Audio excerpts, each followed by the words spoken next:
tom Je li svijetu. gospodin Čačić konstruktivan?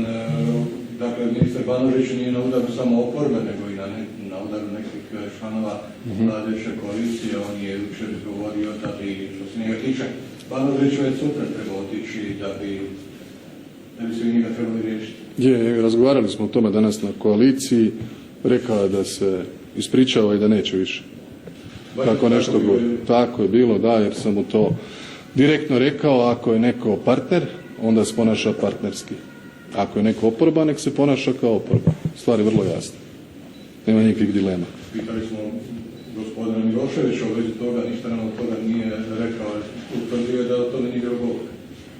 Ne znam što ste pitali Miloševića, ovo je nešto o čemu smo mi razgovarali. Baš o tome, ovo što ste nam vidjeli rekli, dakle, je li gospodin Čačić o tome govorio na današnjoj... Nije on govorio, ja sam govorio. To je velika razlika. A on se posuo pepelom.